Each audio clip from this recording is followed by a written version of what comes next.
Hello everybody, it's me Meg and my Freak X3, and today I'm going to give you my review of the Animatrix. And if you guys couldn't tell by that, it actually kind of tied in loosely to the Matrix Trilogy, which unfortunately was great until after the fourth movie. It was kind of downhill since.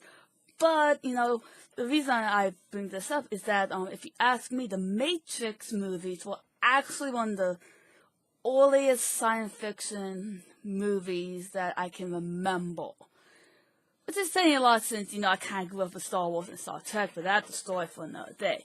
Anyways, focus, but do keep in mind when watching this movie that, well, first of all, it does have some mature moment, especially during the sorts of Renaissance Part 1 and 2, what, if you guys can tell, actually had to do with how the machines take over the human race. If you ask me, it's actually quite interesting. But anyways, back on track. Basically, I actually remember watching this movie after watching the Matrix movies.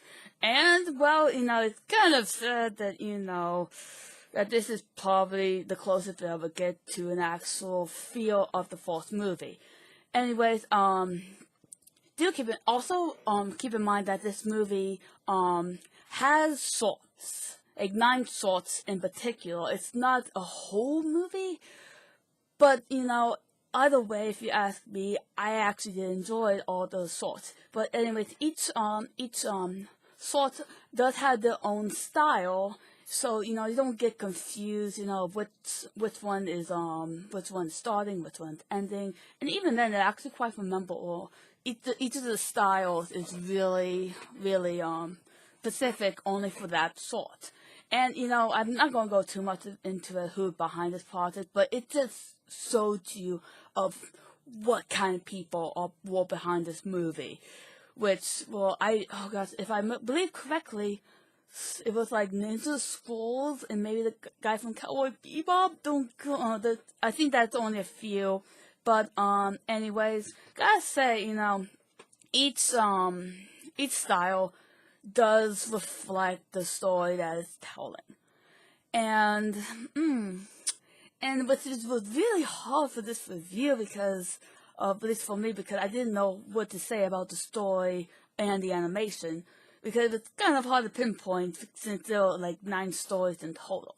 But if you ask me, the most stylish one well, at least of the 9 was actually Program, and you can obviously tell which one is just for the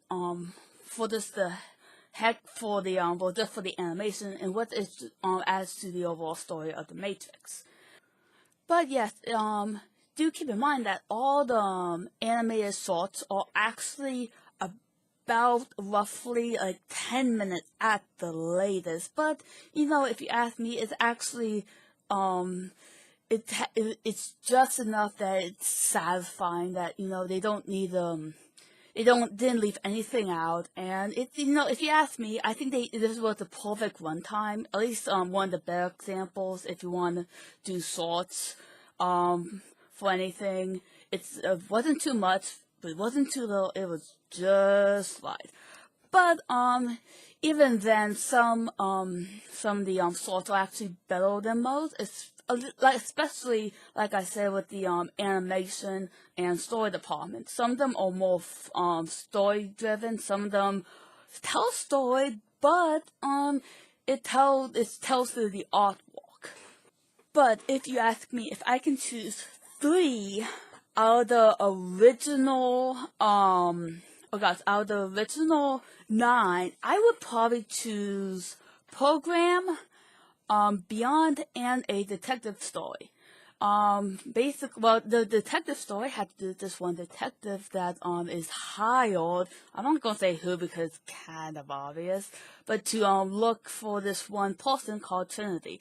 And, I actually really like it. I'm a sucker for anything noir related, especially mystery.